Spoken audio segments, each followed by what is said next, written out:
Good morning, folks. Welcome back. It's a beautiful Saturday morning. It's 10:32 a.m. on Saturday, the 19th day of March, and the last day of winter. Beautiful morning. Early spring, good Lord willing, this year. This week certainly been lovely. And first day of spring tomorrow, Sunday, the 20th of March. And the title of today's video is Welcome. That beautiful word, welcome. W-E-L-C-O-M-E. And bear with me, I have a fair bit to say. I can't do a video in 2 to 3 minutes and get out the message I have. It's a very important message. There's not a man, woman, girl, or boy, old or young, that shouldn't hear this message in Antigonish County, Nova Scotia, Canada, period. Welcome. A call to welcome. Now, yesterday at noon hour in the local radio station, I heard this, the government of Canada, one good thing they've done. I've had no use for the curly-headed pot pusher. But it was the Minister of Immigration speaking, and they have in place a program that will welcome 1 million Ukrainians and possibly several more. And that is wonderful. I'm known to be tough, direct, and blunt, but fair. That is wonderful, and I applaud that minister that has some brains and guts. And there's some people who won't like hearing this video. Tough. Doesn't fizz me one bit. New people come in area. They talk funny. In some people's opinion, well, maybe they find we talk funny. Okay, they don't look quite like us. They're Slavic people in this case. Or Syrian before, or Filipino, or Dutch, or pick ethnicity. Caribbean, whatever, well, we don't look like them. Maybe they find we talk funny and don't look like them. So get that crap out of your mind, everybody. Okay? We need people. If we don't have more people, more of your churches will close. I don't care if you're Catholic, if you're Presbyterian, if you're United, if you're Anglican, if you're born again, if you're Gospel Hall, if you're Salvation Army, if you're Pentecost, more of your churches will shut. More of your schools will shut. More of your communities will decline in number. Your universities or whatever. Your businesses struggle to find workers and take advantage of opportunities as they present themselves because they're short of workers. All those things will come to pass if we don't have more people. So there's not a person in Canada from Tofino on Vancouver Island to Cape Race and Cape Spear and the beautiful province of Newfoundland. I'm going to digress here a bit, but it's very relative. The Jewish people during pre-World War II and even the early days of World War II, and even sadly some cases after World War II, with all they went through, weren't too welcomed. And Newfoundland was at one point an independent country, but just big area, small population, hard to govern because they don't have enough people. That challenge remains today. And so anyway, a Jewish guy by the name of Philip Reitman, I mentioned him in a video before. I get to know him from my store, and one remarkable man. Only one that survived the Holocaust in his immediate family. Father, mother, brothers, sisters, other siblings, aunts, uncles, and you're gone. There was one distant relative in Newfoundland, and he applied to Newfoundland for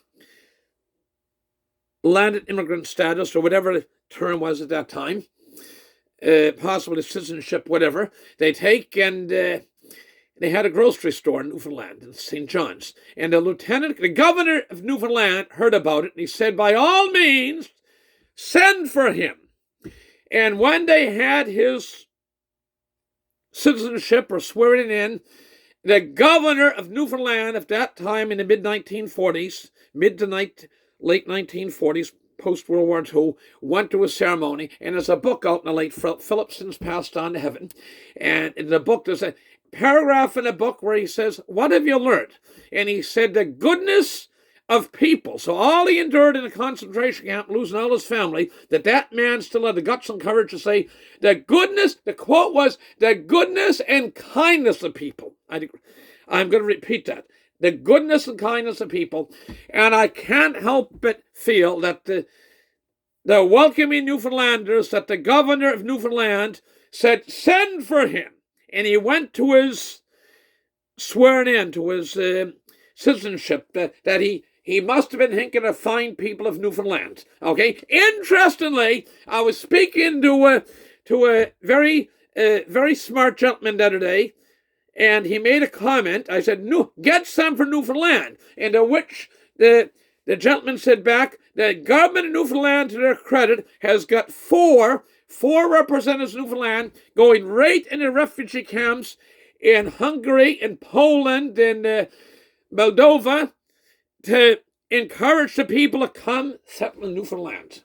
And everybody, you can take the Acadians and Tracadie, they were new people to a new land. Each and every one, Pettipas, Breen, Robertshaw, everyone in my family lineage, at one point they were maybe not refugees, but new settlers in this case. To first Pettipas goes back to 1604, so yes, they came over as what? Soldier, I believe, Claude Pettipas Sr. So we need people. And you see Old Glory. I deliberately left Old Glory in the background for this video. There's a lady by the name of Ruth Bumikin, and she was a Russian Jew. And she came over to Nebraska, and she started a furniture store. And she never learned to read or write. She was illiterate, like my father was illiterate. She was illiterate, but she was very smart with numbers. She could do math. And I know somebody else, a gentleman died in Country Harbor, built quite an enterprise.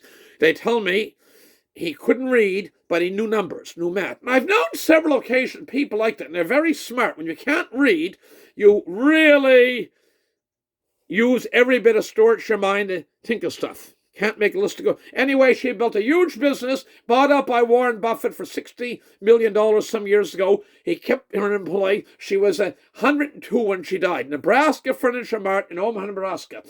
And she was a remarkable lady. There was a piece on about the Jewish composers last week on the PBS, it's Pledge Week. And it talked about Irving Berlin, that God bless America, from the prairies to the mountains to the oceans white with foam, stand beside her and guide her with a light from above. God bless America, my home, sweet home. In those beautiful words, it's as popular as the Star-Spangled Banner. And it was a Jewish immigrant, Irving Berlin, or son of a Jewish immigrant, wrote that song. Anyway, Ruth Bumikin of the Nebraska Furniture Mart, bought out by the Berkshire Hathaway, Warren Buffett's company. Every night at supper, they always stood at the family table and they sang, God bless America. That was their grace. Till that lady couldn't stand anymore, till God took her home. Every night at Grandma's household in Omaha, Nebraska, she sung and they said for grace, God bless America. Now,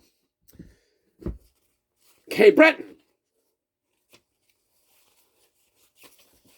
Nova Scotia, we badly need people.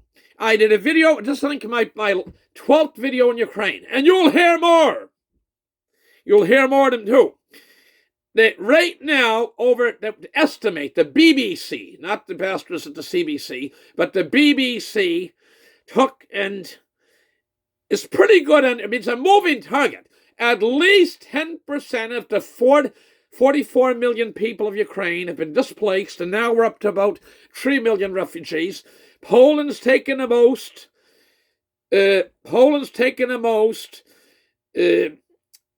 Hungary, a good amount.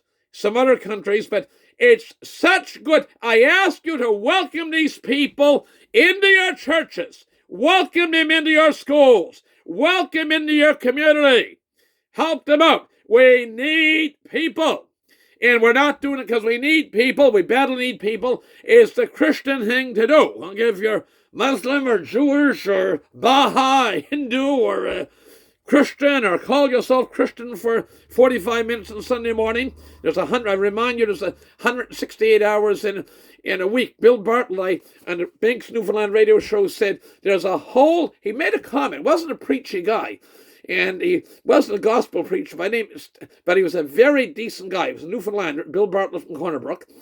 And Bill Bartlett said, there's a whole lot more to getting into heaven than 45 minutes or 1 hour on Sunday morning. And that, I'm going to repeat that. There's a whole lot more of getting into heaven till 45 minutes or 1 hour on Sunday morning. Priest goes on over this, oh my God, it takes long, my God, it takes long, don't know if I'm going to church anymore, it takes long. So you take it, it's not your four-wheeler, it's not your fancy home, it's not whatever.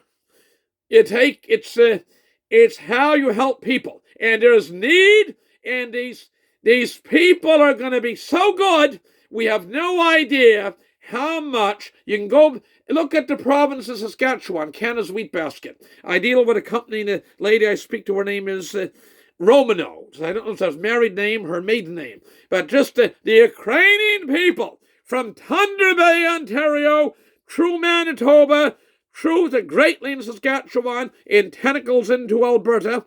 And there's 10,000 Ukrainian people, I'm told, right in Nova Scotia. Welcome them. Welcome them with open arms. I repeat, to your churches, your schools, your communities, your homes. There's a piece this morning in today's Halifax Herald, and there's nothing in Halifax Herald. I went through the paper twice before on the video on item I heard in the local radio station at noon hour. And this here is a wonderful lady, and her name is, very hardworking lady, Maureen Fedoras. Left makes pierogies with June Feswick at Upper Beaverbank, Kinsack Community Centre on Friday, March 18th. And the lady there, oh, she's probably in her 80s, and she's helping out the other lady. This is probably the organizer, lady in the doing the doughs and other lady something like that. They're making pierogies for Ukraine. Pierogies for Ukraine. Here it is. Again, this is from page A4.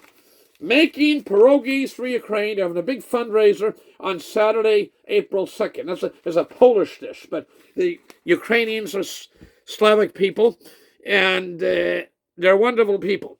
So with that, I'm going to wrap it up. It's now about 18 minutes before 11 o'clock in the morning, so I've done a 10 or 12-minute video, longer than what you're supposed to do on YouTube, but I've done it. There's nothing I said I wouldn't repeat.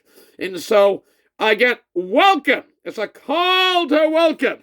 Welcome them in your churches, your schools, and your communities. And a day will come, if you don't have these, our population has broken 1 million mark in Nova Scotia, but it's still a very old population. Old people are wonderful, but biological clock goes on, and we'll be having a lot of people. I can just look at our communities. In 5 years, I've been here 6 years, more people have died than what estimated when I moved back to Tracadie. And in it's 5 plus 6 years, in 10 or 15 years, you can just go to communities and towns. Okay? There's going to be dramatic decrease in population unless we get new people. And if all your kids are moved up west and elsewhere, that's fine and dandy. It's a free world, and some people got to move away, and other people stay local. Not everybody's going to stay in local area, and that's wonderful. You get new ideas, but you take the fact we need to change the demographics of Cape Breton, Nova Scotia, and much of rural and small town Canada, and Newfoundland realizes that, and I'm going to give the last word to Newfoundland. The government of Newfoundland, in its wisdom, sent 4 representatives right to the refugees camps now. It's not a nice talk and forget about it. The need is now. You had Vladimir Putin bombing. He bombed I did one before on bombing a children's hospital. Before that, he bombed a school with kids in it. And he bombed, had fire, there was gunfire, not a bomb, but gunfire a couple of weeks ago at an active nuclear power plant. And just this week, I heard of several hundred people trapped in a theater. And I knew it was true. I heard it in BBC World News America, early one morning, late one night. But turns out they're granted in the theater with the words children on it in Russian so bombers could see it. And it was a holding station, it was a shelter, and it was 1,000 people in there. Said, hey, just brutal. So if we were in a condition that had a kid in a hospital or a child in a school or were working at that nuclear power plant or were one of these people in the shelter at the theater. The theater wasn't being used as a movie venue. It was being used as, it must be a big, strong brick building, stone building, whatever. And that's what it was, a site which could house a lot of people. So anyway, these people are suffering and they need our help. And with that, we have an obligation as Christians or citizens, period, to help. All the best. God bless. Thank you. Share the video far and wide.